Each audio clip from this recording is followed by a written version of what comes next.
Hi everyone, welcome to this reading.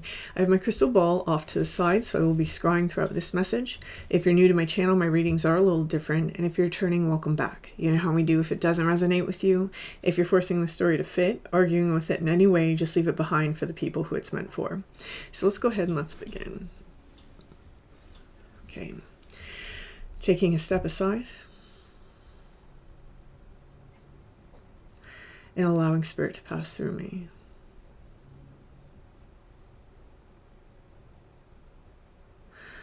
Opening up to receive information.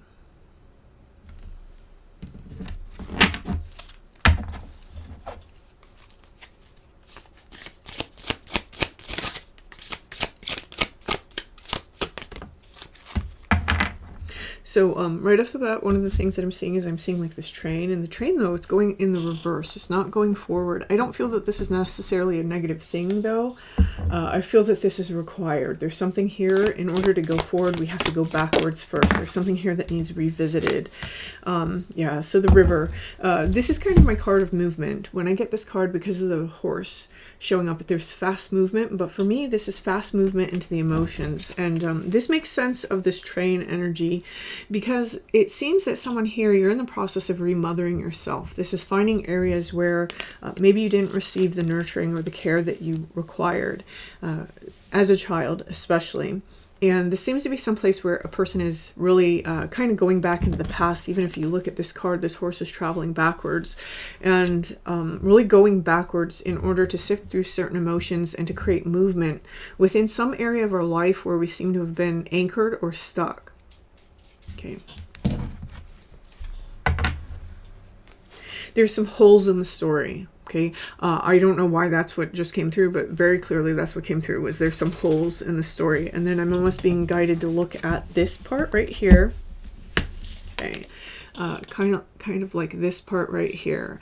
This is the space we've been operating in, and there's all these little points here that maybe we have some sort of energy that has been missing inside of our own story. Whether this is the way that we relate to others, or the way that we relate to love, or the way that we relate to ourselves or our bodies. There's something within our own story and our own energy that seems to be missing, okay?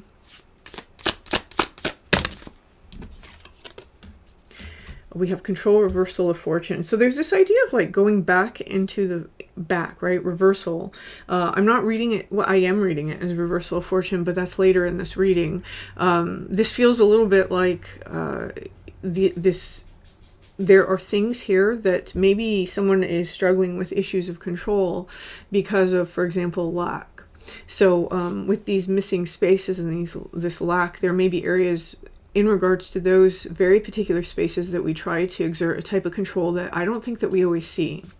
So for example, if you didn't receive a lot of love, you might hold on to people, or you might feel abandoned even if you have no explicable like abandonment wound. It may be because you're trying to fill something with the presence of other energies. Okay, here with the king, with control and reversal of fortune, there seems to be something here that has broken in some way our own self-sovereignty. We see this broken sword kind of going down through the middle of the crown.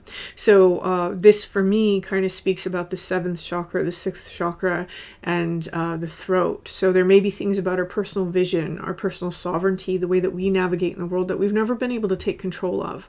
So for example, a lot of people will say, you know, I want to do these things, but then they feel that they have to ask something outside of themselves for permission, right? This isn't necessarily self-sovereignty. And this may create too much dependence on spiritual things, right? So expecting something outside of us to carry the responsibility that's actually ours. This may even extend into not expressing oneself honestly or as fully as is required, right? So this is very interesting. This is very interesting. And I'm noticing that the hilt of this sword is kind of sitting where that, I think most people now call it the soul star, is above the head, like about a foot. This is an energy that it's almost like something is being activated at this time, that somebody go back into the past and discover this. For me, that particular star really connects us to the planets, and it really connects us to planetary movements. And so I think that there's something astrally or something on an astrological scale that is kind of urging somebody to go back into the past and kind of fill these spaces within themselves. This is probably something that had a very long lead up, right? So there's some sort of situation in the 3D that has led you up to this point. Okay.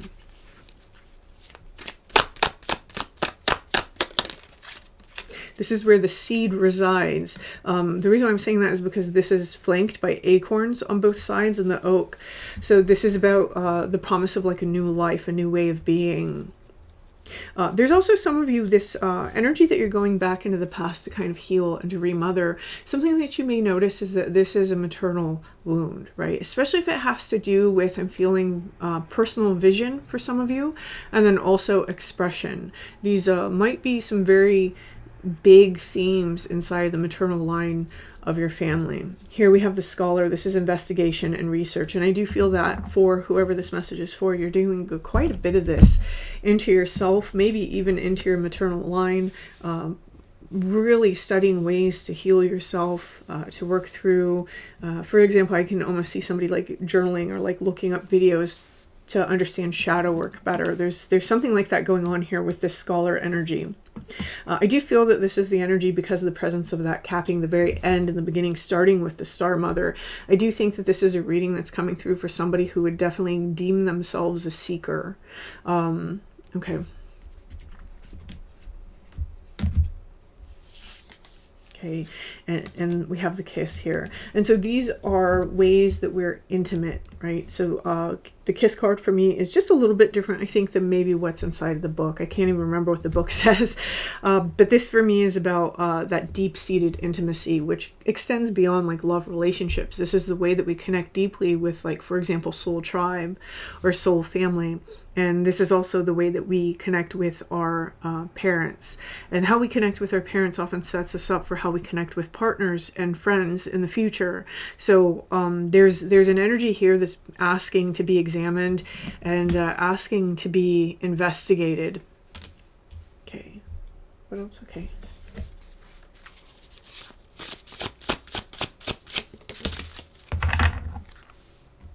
Here in the bottom also, so we'll take that. Let's see. Okay, so the frog and lotus, and this is about metamorphosis. So I'm going to show you that right there. Interesting thing about frog is directly tied to like the changing of the seasons and water, right? It's in the spring, and a lot of times around water, bodies of water where the earth shelf is like kind of low, that we find a lot of frogs. And so there's this vibe that's coming in for me that a lot of you may be feeling like you're positioned in a very emotional energy at this time, or that you feel that you are in a little bit of a lower frequency right now. Maybe, for example, there's a little bit of depression that's coming in as you're sifting through this. There's a heaviness in here when frog shows up for me most of the time, not all the time. But remember that story about the frog that was kissed and turned into a prince. There's something about it that's not what it seems, right? So while it may feel heavy, there's something else that's actually going on that's quite profound, and it feels like it's really digging up this energy here. And what this says is the eel and iris, and it's about safety. So there's this cultivating a sense of safety around intimacy, a sense of safety probably just in life in general for whoever this message is for. So you may be working, for example, on your nervous system right now. I do feel that there's something about the upper chakras. It just keeps coming through, whether it's in the colors of these cards or just, you know, that vibe that I kind of had earlier with this sword.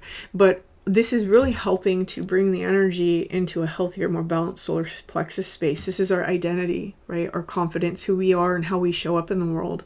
So by going into the past, we're directly impacting our future for whoever this message is coming through for. I do want to notice something about the iris here is really striking me. I lived in a house once a long time ago out in the Ozarks, and it was a farmhouse in the middle of nowhere. And there was it was on a hill, and at the bottom of the hill there was like this sewer drainage. I don't know how else to call it other than that. It was like a ditch. It was a ditch. It was a country ditch. And there were a bunch of irises growing there. So for me, every time I see an iris, it always makes me think of water that's getting carried away. For this to be kind of the final card at the end of this reading, and at the bottom of the deck when I pulled it, it makes me feel like someone here, you know that you're successfully moving the waste, right? You're successfully doing things to transmute this energy for yourself. And whatever sort of darker energy is kind of emerging, whatever sadness that might be bubbling up or grief that might be welling up, this is a perfect energy to allow it to just process, right? Rather than stuffing it away or pushing it away or trying to minimize it. And one of the things about this frog that's really standing out to me in conjunction with this iris is that it's the idea of that lower state of earth, right? Where it's closer to the water shelf, and where water is kind of moving, and also that change of seasons with like the spring, and then midsummer is also coming through. So these may have been very important times for you. There may have been something significant that happened in the spring, and then again around midsummer that may be part of the long processes taking place that actually got us to go back into the past and start working on this. I feel that for some of you, this is something you've been working at, you've been chiseling away at it, but it's like right now is kind of like go time. It's like, okay, now we're in it, right? And again, this is there's also something wrapped up in this kiss card with the clasping of the hands. It's like, what do we gravitate towards? What do we hold on to? What do we refuse to release? There's something very important inside of this in terms of these missing areas with the river that we are returning to in order to heal. So very interesting. Okay, and then let's see, what else? Is that it? No, actually, I'm pulling 3 cards from here. I thought that was the last.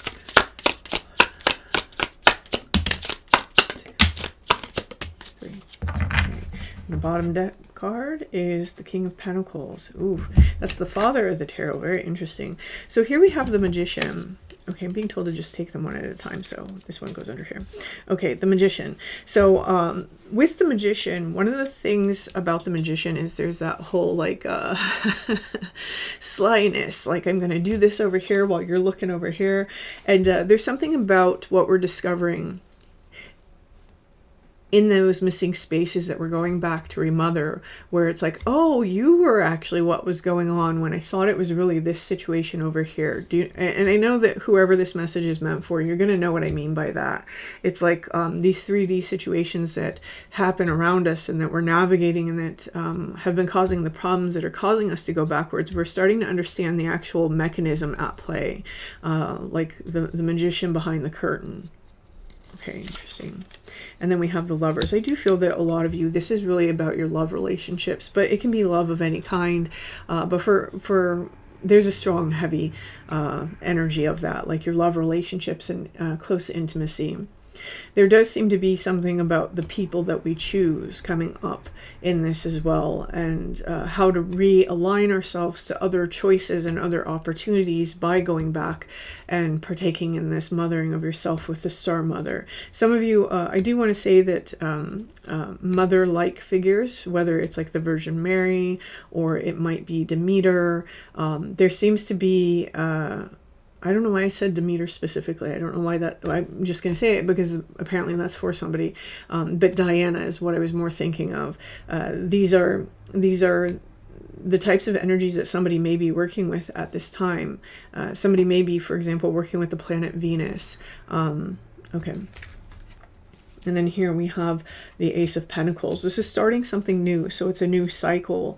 And it's interesting because rather than seeing the past and then seeing the current work, which is what most of my readings are about, I'm seeing the current work, how it's changing the past, and then how it's creating something new. And so the focus is more on the present and something new, which means that someone here, you are successfully, again, just like we saw here with this flushing of the irises, you are successfully doing this work. There is a new era that's about to come in, and I feel that it is calling in this sort of energy. So the King of Pentacles, again, this is the husband of the tarot, but I don't feel that this is like a gender specific reading. And so if you're a male that's been doing this, and one of the things that you're cultivating in your new era is this sense of stability, right? Being able to put that crown on and not take it off for love or for friends or for, whatever the situation is that maybe previously you felt that you had to placate or you had to get involved involved in. If you are a woman who's interested in men, this might be, again, the husband of the tarot. This may be somebody that's very stable and solid and grounded.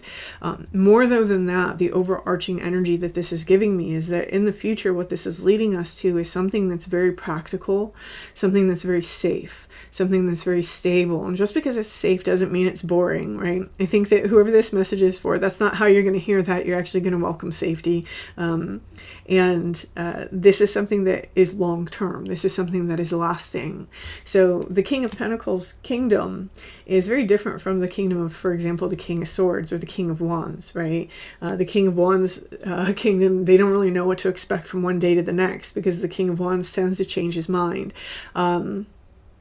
He's very passionate about things, and because he's ruled by those passions, even though he can control them, there's still a hint of that. That's why he's a Wands and he's not a Pentacle, because there's a hint of that. With the King of Pentacles, this is an individual who is extremely grounded and solid, and so this is something that's reliable, dependable, consistent, something that shows up in the future the same way that it showed up on your doorstep the first time. So whoever's message this is, again, there seems to be this element of safety that we're really cultivating inside of our lives, something that is not predictable in like a bad way, because predictability can sometimes be negative, but this is predictable in all the ways that basically allow you to flourish and allow you to grow and allow you to be your best version of yourself.